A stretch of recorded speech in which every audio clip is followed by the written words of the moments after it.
Hey, it's Max. A cold front's moving into Texas, meaning it's 95 degrees instead of 105 degrees. So we're gonna take advantage of this break and head out to the pool and do some grilling. I've got my good friend Jay coming over. He's the grill master. He's gonna do some steaks, his homemade chimichurri sauce. I'm gonna do some summertime side dish favorites, and we're gonna enjoy the weather. Let's get cooking.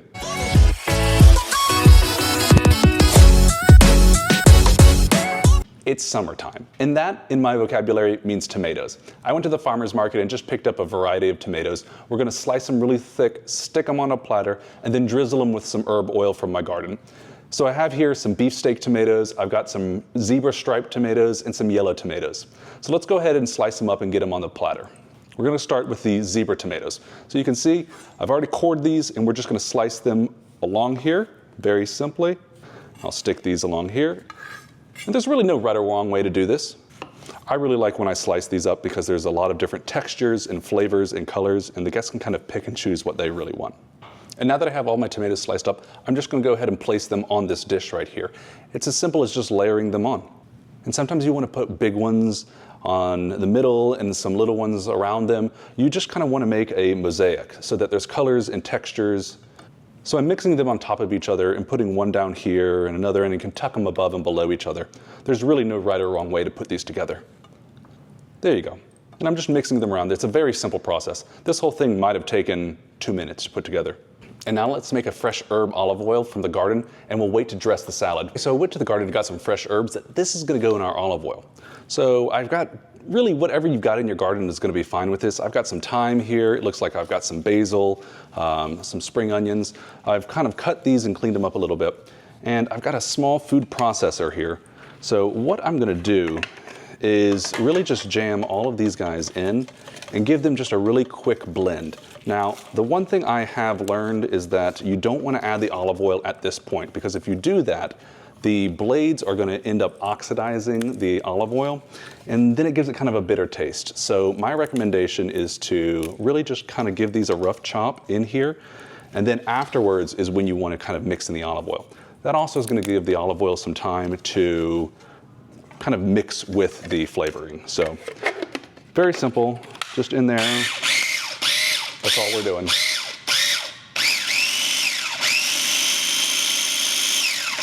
This is when we'll add the olive oil and mix them up, and they'll be just sitting on the side ready for that tomato salad.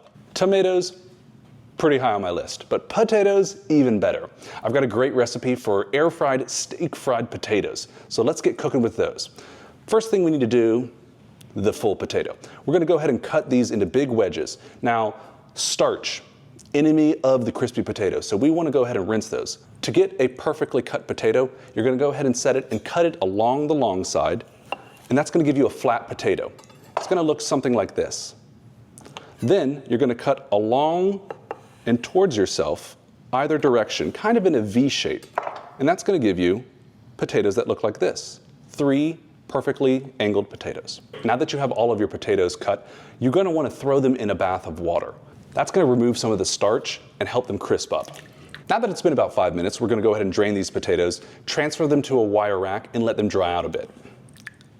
It's time to cook the potato wedges. They've dried out, and they're gonna be perfect for tossing in some oil. I've got some spices and herbs out of my pantry. There's really no science to it, whatever you're in the mood for. One thing I will tell you is that if you use olive oil to coat them in, olive oil tends to burn at these higher temperatures, so I'm using an avocado oil. Go ahead and pick whatever you want, about a tablespoon or 2 of oil, all of your herbs and spices, and just toss those potatoes in them before sticking them in your oven. It's as simple as that. All right, the potatoes are dried and they've been seasoned. We're gonna go ahead and pop them in the air fryer at 350 degrees for about 10 minutes. That's their first cook. After your first cook is complete, your potatoes can come out if you're not ready to serve them quite yet. Turn your air fryer up to 400 degrees, and then when you're ready to serve them, stick them in for another 10 minutes. Jay!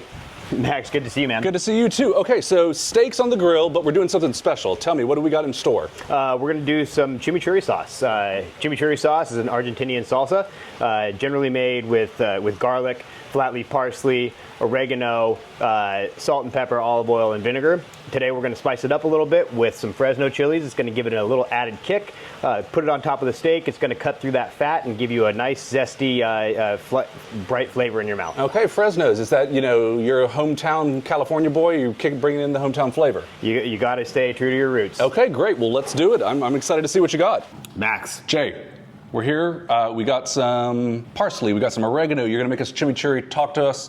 What's the process like?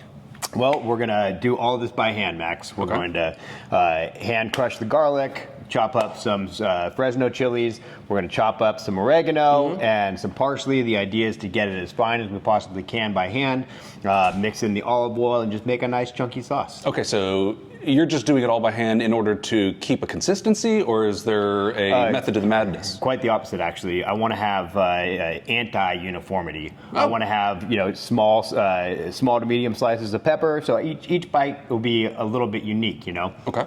Well, then let's do it. Start chopping. I'm going to sit here and watch. I see all these vegetables up here. Does it matter which one you chop up first and add to the bowl, or does it just whatever you reach for, you chop up, you throw in the bowl, it all goes in the same place at the end? It all goes in the same place at the end. The only thing that I add last is the olive oil and the vinegar. Just you want to get all your dry ingredients mixed, and then that would make sense. The vinegar is the acid. You want to wait until the very end to add that because it's going to start to oxidize some of the food. So exactly. that would make sense. So you could actually make a lot of these vegetables ahead of time, mince them, and then just wait for any kind of vinegar or anything until you're ready to serve it. My favorite part of these videos is I actually get to watch other people cook for me, which is a treat. So in this case, I just get to sit. Now we're moving on to the chili. So these are Fresno chilies. So what can you tell me about Fresno chilies? They definitely have some heat. I would say it's probably along the lines of a medium jalapeno. Okay.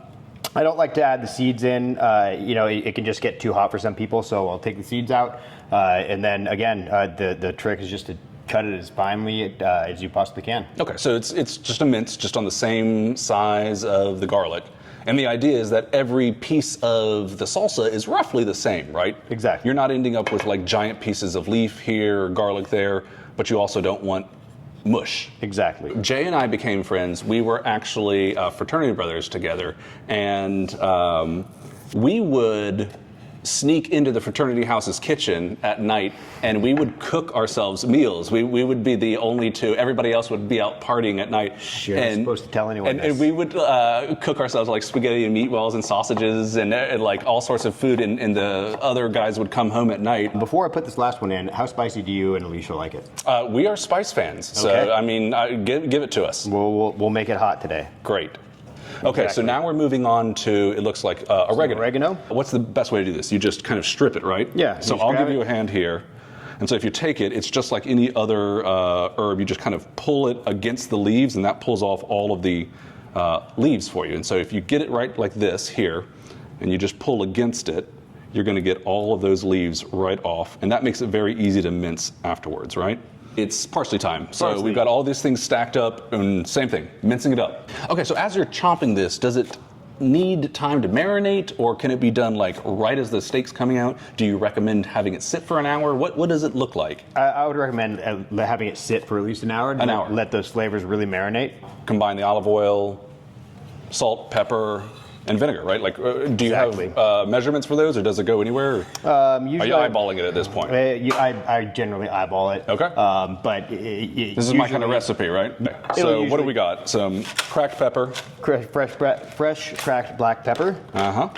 Perfect. And we're going to add kosher salt to the steak at the end to finish it as well. So this is a complementary flavor. Exactly. Great. And now this is red wine vinegar, which is specific to chimichurri sauce. We don't add red wine vinegar until we're ready to make it. This is an acid, so if you add it way ahead of time, you're going to basically start to cook it and break it down. So make sure when you add the vinegar, you're ready to like get this thing going, right? Oh yeah. Let's do it.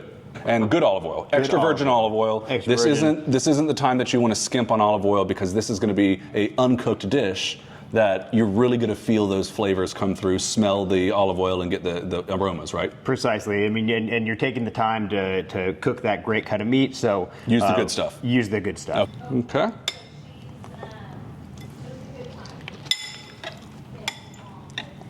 Oh, goodness What do we got? gracious! I can taste the vinegar. Just a little bit of heat from the chilies. That's really good. The parsley makes it Ooh, I feel like So fresh. so fresh. This is wonderful. This is gonna be perfect with a steak, Jay. I can't wait to try it. What do we got over here? Max, we're about to throw the steaks on. Okay, tell me, what do I need to know about this? So the idea is to get it on really high temp. You want to sear the outside. So what are we looking for from a doneness perspective? You know, I like my steaks medium rare, so 120, 125. I can tell you 5 minutes, 10 minutes, 20 minutes, that doesn't really matter. Make sure you use a thermometer. Make sure you know what you're It's the only way to know. It's the only way to know. Okay, let's do it. Basically cooking them on indirect heat. The idea is just to bring it up to temperature without overcooking the inside. Yeah? Precisely. All right, let's take a look at those. Yeah, that'll do. That'll do. Jay, color me impressed. Okay, Jay, your steaks look perfect, but we don't actually know until we know. So let's cut into it. Let's find out. Let's see how we did.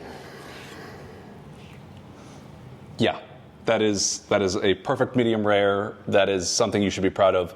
Let's slice those bad boys up. Let's get them on the plate. Let's get to dinner. Add some chimichurri. Sounds like a plan. Awesome. Thank you so much for being here. Your steak, the chimichurri, tomato salad, potatoes. This all looks like a smorgasbord. Thank you so much for participating. I'm so glad you joined us. Max, thanks for having me. It's always a pleasure. From you know, my family's kitchen to yours, I know I'm never going to have a bad meal. So, cheers. Cheers. Catch you next time.